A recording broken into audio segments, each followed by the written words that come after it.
Three. What's going on? It's your boy Cuban Mike. Listen to 102.9 Tape Deck. And tonight I got something special and something completely from left field. Now, normally, when I hit you off every Friday from 6 to 7, I hit you up with urban, R&B, hip hop, a little bit of theme, a little bit of Cuban music here. But we're going somewhere else that nobody thought I would ever go before. We're going to the world of country music. And I'm gonna tell the guests I have here. I'm glad you're here on the show, and I also want to apologize because when I was doing research upon you, there were so many things about you that I didn't even know. And it's so dope to have you on the show because one of the things that I try to do when I have artists on the show upon doing research is trying to get more learning of this artist. So there's so many dope things about you that I found out that I was like, whoa, I'm glad I have them now because I get to learn about this person. And one of the things that's I enjoy doing, besides knowing, is not knowing because when you don't know, you get to learn more things. So, um, this dude, he's a Cuban cowboy. You know what I mean? That touches it anyway. With us Cubans, you go to the hip hop world, urban world, Spanish world, we could do something, master it, and perfect it. Has a phenomenal voice. He's been on TV. We're gonna talk about that also. And he got some joints I'm gonna play for y'all today, and we're gonna decode them. We're gonna break them down, and we're gonna speak about all the stuff it's all about, man. Ladies and gentlemen, I got Orlando Mendez on the tape deck. Debut, first time country artist, never been done before, and he's making it happen. What's going on, Orlando? Going on, my dude? Hey, listen, I'm honored, bro. Like honestly, to be on a program that usually deals with other genres. Man, I'm just honored to be on here with you and be representing country music, but also my roots and the Cuban people as well, man. Yeah, welcome. Have you ever been to Massachusetts? I've never been to Massachusetts. Nope. I've spent a lot of time in the Northeast, New York, New Jersey, but never been to Massachusetts. I bet. Word of advice: don't come right now because it's snowing, and it's Oh, cold as hell right now. Do not come right now. bro, I feel you. I'm here in Nashville, Tennessee. That's where I'm living now, and it's cold here, so I can only imagine up there what it's like. Yeah, I just had to shovel my backyard and get the snow out. It's nasty. It's nasty out here, man. No, So, no doubt. yeah, man. So let's not waste no time, man. Listen, man. I want to know who is Orlando Mendez and where is he from and what does he rep? Yeah, man. So listen, I'm a second generation Cuban American, born and raised in Miami, Florida. A lot of culture, a lot of Cuban roots and stuff running through my veins. And I grew up in Miami, not listening to a lot of country music. So that's a lot. The question a lot of people ask is, how'd you get into country? Just found it, as a kid and fell in love with the lyrics, fell in love with the stories, fell in love with the melodies. But also, I have that angle, but I also bring a love of salsa and of uh, Cuban music with me as well. So I'm kind of a joining of two worlds, you might say. Bet. That's what's up. And what got you into country music to begin with? Because I know with Latinos or Hispanic or whatever the hell they want to identify nowadays, with us, when you deal with our parents, you go to the Spanish music, and then somewhere around there, I know next up we get into like the hip hop urban part. So what made you go to that angle of country music? Yeah, man. So like I said, I found it when I was young, probably like, I don't know, 13, 14 years old. And I fell in love with just, the storytelling of it. I'm a big lyric guy, telling stories and it was something about the way that the songs were crafted that it would take you somewhere, that it wasn't just about the rhythms, but it was more about putting you in a place through lyric and through melody. And I fell in love with that, man. And obviously, that's what I do. That's what I do now as a living. But I always bring in also the Latin Hispanic element Yeah, of it and the rhythms that we have in us, inherently have in us. bet. And who were the country artists you were listening to when you were younger? Yeah. So the guy that really got me into it, I always give him credit, is Darius Rucker, because he was, obviously Hootie and the Blowfish. Who the explosive? Yeah, Was a band that I grew up with. I remember hearing my whole life because obviously growing up in Miami, I was a Miami Dolphin fan, and every Sunday when the Dolphins would let us down and lose, yeah. we would sing as a family. I'm such a baby, yeah, the Dolphins cry. And so when he started doing country, man, I remember hearing his voice and saying that's a voice I know, man. That's a voice from my childhood. and it immediately just connected with him. And he was my gateway into finding other artists like Blake Shelton, Dirk Bentley, Carrie Underwood, man, Billy Currington, all these artists that have influenced me and really got me into the genre of country. That's what's up. So when you first, well, when did you decide to take this as a serious route and say, look, you know what, I'm gonna go in full force and go all out with this? Yeah. So I was actually before the pandemic, I was an actor. I studied theater in college. I Ah, was acting. I was acting back and forth from Miami to New York, going and auditioning, doing plays, and I was part of the Actors Equity. And so that was my whole world. But I always had a deep passion for country, and always had a deep passion for lyrics and music.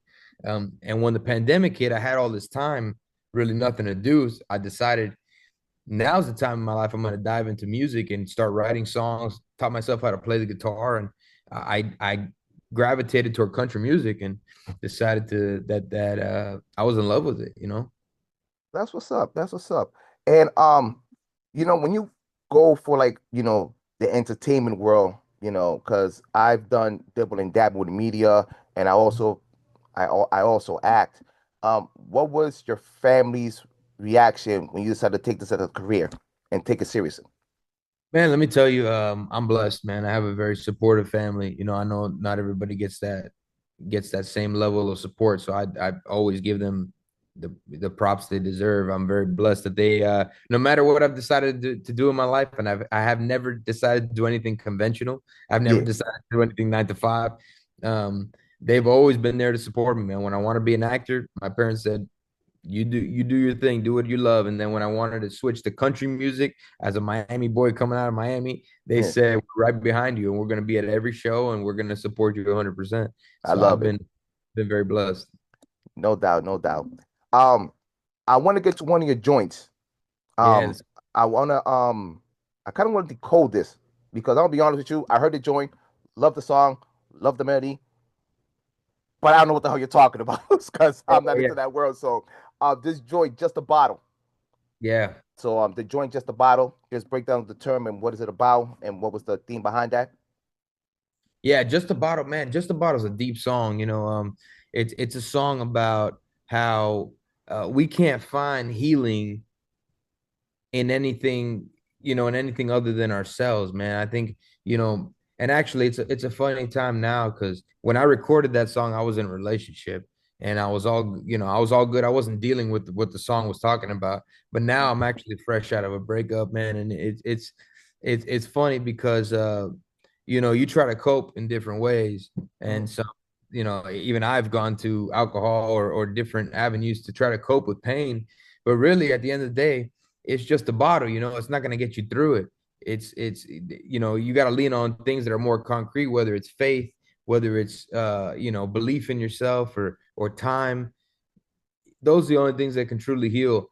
Other avenues that we use like alcohol or drugs or whatever it might be, it's not going to actually heal us. And that's what just the bottle is about. Bet. Okay, y'all. So check this out. It's your boy Cuban Mike. Listen to 102.9 Tape Deck. We're gonna get this just a bottle, and the joint's blazing because I'm playing this. So that's what I do. I play nothing but dopeness. So enjoy. Just a bottle. Keep it Mike. Orlando Mendez. Let's rock it out.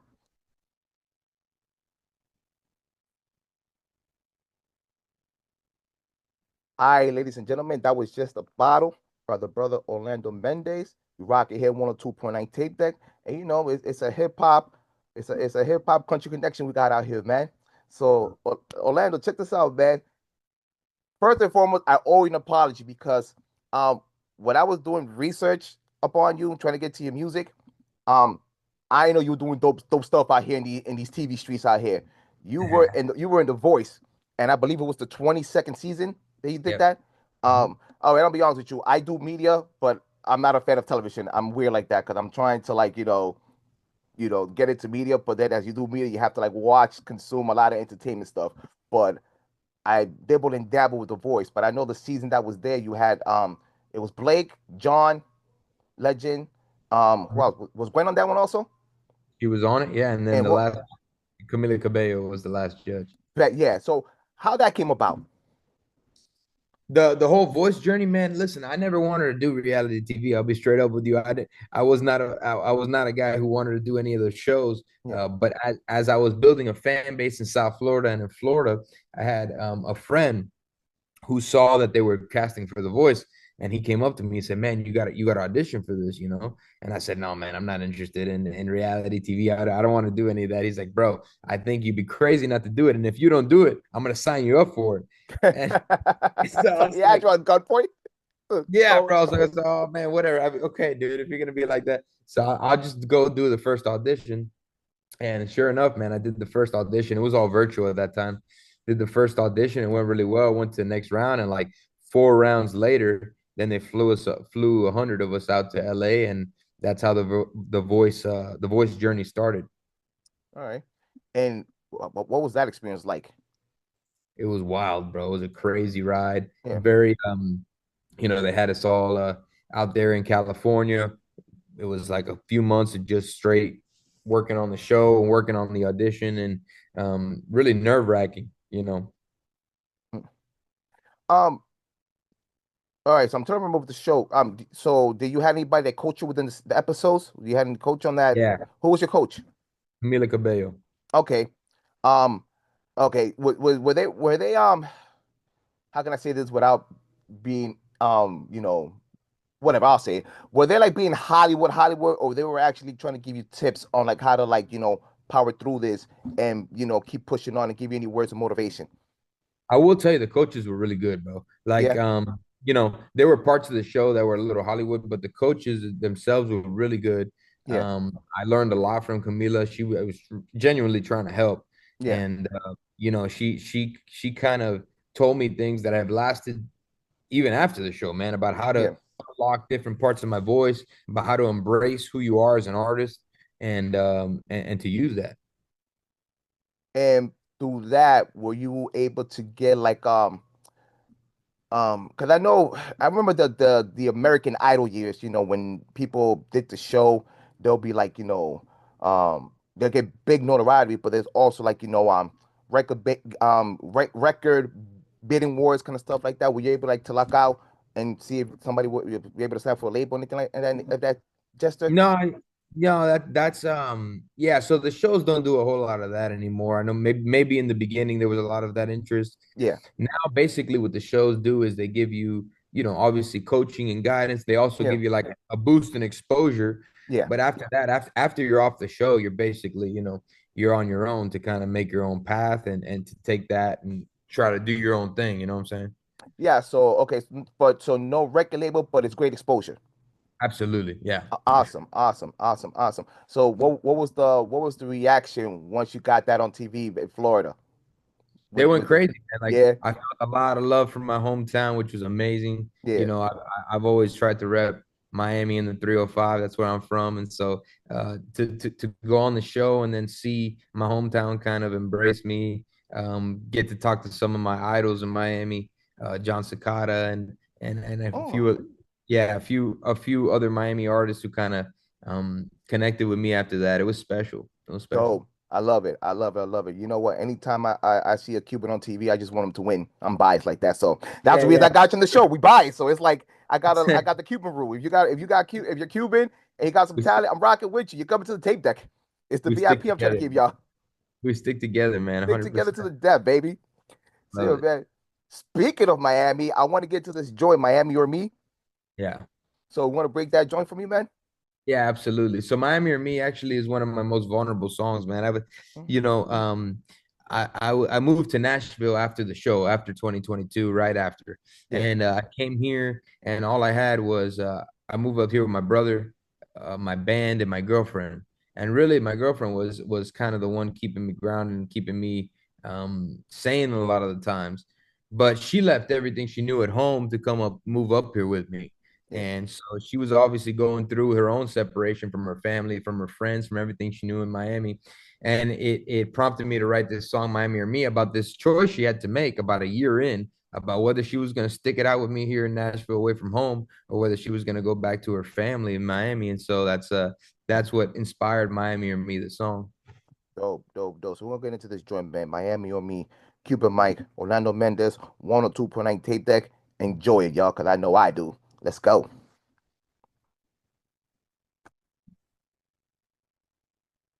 Yeah, yeah, yeah. That was Miami on Me by the brother Orlando Mendez. Your boy Cuban Mike. Listen to 102.9 Tape Deck. We're going to the world of country music. You know, that ain't my thing, but I got the brother here that's talented, and you know he's ill with the voice. So we're gonna continue on with continue on. So again, I'm gonna say I owe you an apology because you do dope things and I missed it. But here's the thing, I got a story to tell you. Hmm. I I've been trying to get you to the tape deck for at least a whole year now. And what happened was I had a, a brother of mine, a good friend of mine, his name is Alejandro, and he actually heard your joints. So he like, look, I know you kind of like a hip hop dude, but listen to this kid right here. He got some chops in him. So you know, I'm kind of half listening, half not listening. But I'm like, okay, he got some stuff in him. And then he gave me another joint from you. And then once he hit this joint from you, I'm like, okay, I'm playing this one. I actually Oh, played it a couple of times, and then my boss was like, "Yo, you kind of stuck in a country joint here." I'm like, "Yep." Um, there's this joint that you did, and it was like I played it over and over again because it resonated a lot with me with the, you know, issues and cause I try to bring with Cuba because I'm first yeah. generation, and Mhm. the joint was Motherland. Yeah. So that joint, when I tell you it hit hard on me, like it hit hard. And what was your thought process creating that joint? Yeah, man. So when I started making music, it was a very interesting time for me because I started losing my grandparents. Mhm. And so my grandparents and my abuelos were from Cuba.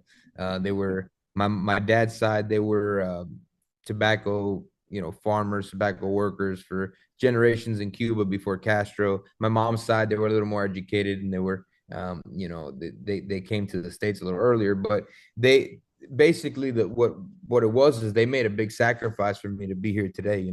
My Yeah. grandparents decided to leave Cuba once the Castro regime took over in order to have a better life for their kids. And now for me, their kids, man. And so when I started making music, that was heavy on my heart as I started losing grandparents, man. Just Mhm. about the sacrifice that was made for me and the things that made me who I was, my roots. Yeah. And so that's what inspired the song. Yeah, it's insane because you mentioned you're second generation, I'm first generation, but we all shared that same story. And I don't know about you, but I have yet gone to Cuba. Have you gone to Cuba? I have not been. And No, I have and not. and again, my audience, this is the thing that I always keep trying to tell you. I've been telling you for the last 4 or 5 years, like, this trauma that Cubans got to go through. I mean, I live in an area that's predominantly Dominicans and Puerto Ricans, so they have the luxury to go back to their islands, and we don't have that luxury because certain sacrifices, or we don't believe with their political beliefs. So we always have to share these stories, and it's still been an uphill fight between what happened last year with March 17th and even with July 11th. Now finally people are listening to what's going on in that island.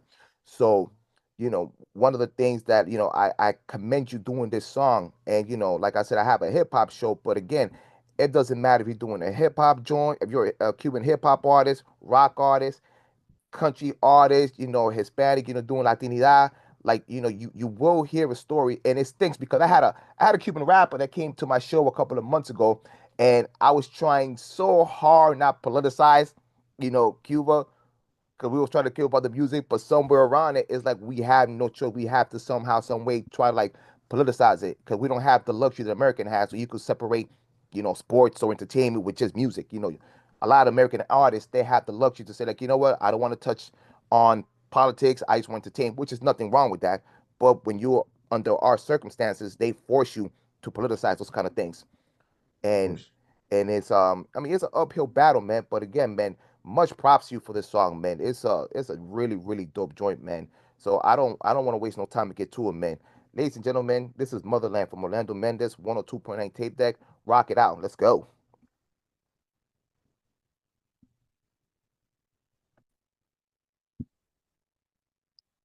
Yeah, that was Motherland by Orlando Mendez, man. Dope, dope, dope, dope joint out here, man. So Orlando, I want to go back for a second. You told me before you had the music thing, you had some acting chops out there. So can you tell me about the acting skills you be having out there? Yeah, man. Listen, I've acted for years and years, man. As long as I can remember, and it just it's always been a part of me, and I think it really fueled the music too, because it's all about entertainment. Entertaining Yeah, when you're on stage. Sometimes people ask me, bro, how do you have the stage presence that you have? I attribute a lot of it to the acting and growing up acting and the love for entertainment. dope. One of the things I want to touch upon, last year, Beyonce had a country album, and Yeah. one of the things that she did with that country album, she was able to like expose more um black country artists that was Mhm. out in the scene that no one knew about. So it kind of helped, like she kind of started like a little bit of a movement to get people get more recognition between the country scene. Again, I'm not familiar with the country scene like that, but I do want to know because I'm curious. Is it like a little bit of a Latino country scene out there, or I mean, in general, that we should check out or keep a There lookout? is, That because yeah, I don't really know about that department. Yeah, man, there is, and it's growing, and it's growing, which is awesome, bro. Like just like Beyonce has been a trailblazer in the and Shabuzi and a couple of these artists been a trailblazer in the black country crowd. I think that there's also Latin country really coming up right now. You got Sammy Arriaga, who's another fellow Cuban country singer. Angie K. There's Lewis, a singer. There's several of these Latin country artists that are really making waves right now. And that's what I'm trying to represent as well, man, is just the way that you have these awesome black country singers who are proud and who bring their roots into it. I'm trying to be, on the Hispanic side, be proud, bring my roots into it and kind of make that mix and start trailblazing here in the country scene. No doubt, man. Yeah, man. I would later on I would like to hear a couple of those artists, man. Because again, I'm trying to dipple and dabble in that. I got one of my boys who's a big country fan. I told him you were coming through for the interview, man, and I threw some of your music towards him. So I know he's gonna take a listen to later on. But I'm trying. I'm trying to get down there, man, and hopefully try to Love you being open get to know. open minded, man. Getting some new flavor in there, man. I Yeah, love it. mess around, but next year by having a cowboy, have some cowboy boots. That's what's up. I That's got, I what's up. got, I got, I got family out in Texas or whatever. When I went to see them for the first time, like, yeah, I'm gonna come out here with a vaquero, un vaquero de sombrero y una bota. And if you I come love right here, you come down here, I'm gonna slap the crap out of here. Don't be trying to play me like that. it. You come at yourself. I'm out here being a jerk. Nah, because the thing about it is with us, like the closest thing that we have from country music is probably like Tejano music. So I'm thinking like Yeah, when I think of that, I'm thinking of Selena, Mancantola Solid, the Buki. So every time that's the closest thing we have when it comes to like country music. yeah, So I mean it's dope that we're having a little movement towards that genre. So and yeah. we got flavor. So mess around. We'll have a little country theme by Cuban mix coming up soon, man. Just like Nelly did when he did his hip hop joint. I So love it. I I, love I it. And would, you know what? And you know what? Country music needs it, bro. Country music needs it because there's the most the biggest consumers of music in this world is the Hispanic and the Latino culture. So country music needs an influx of that. yeah, no doubt, no doubt. But I'm here for it, man. So tell me what's up next, man. What's up? What's up for the Cuban Cowboy? Yeah, so listen, I got a lot of music coming out this year. I'm excited about. Make sure to stay tuned. Follow me on the socials, Orlando Mendez Music, and so music, and then obviously I'm be traveling around playing shows. Right now, I got a lot in Florida, a lot of shows in Florida, but I'm trying to out to Texas. Hopefully, be in the Northeast as well. I have some fans up in New Jersey and New York, and maybe make my way to Of course, you have people in New Jersey. Of course, you would. now Of you course, know, you know, of that course, you you know would. the Cuban crowd in Yeah, New Jersey has been of, calling for of me up course, you there. have some in Jersey. I'm originally a Jersey boy, so I already know what that is already. So of course, you would have some. For Yeah, no sure. doubt, man. 100%, man. I want to give a shout out before I get out here. I got to give a shout out to my boy Alejandro, man, because he's the one that put me onto his music. He don't even know that I was gonna have you on the tape deck. So once he finds out that I have you on the show, he's gonna go nuts. Love it, man. So Thank you, Alejandro. That's the man right there. yeah. Well, I'm gonna say he's out in Florida, but you're in Nashville, so that connection gonna work. But yeah, I'm a solid dude, man. He put me on to you, man, and the word keeps giving around, man. As long as you keep getting the word in the streets, man, it'll be a beautiful thing, man. But Orlando, man, thank you for coming through the tape deck, man. You have an open door. If you have any music, please let me know. I'll play your joints, man, and hopefully you'll be able to make it up north. And who knows, maybe I'll go down there in Nashville, whatever, man. We able to link up and do some things out there, man. It'd be awesome, bro. You let me know, Mike. I'm ready, bro. Awesome, awesome, man. Listen, man, this your boy Keeping Mike. You listen to the 102 Point Tape Deck, and we'll be back right after these messages, man. Late.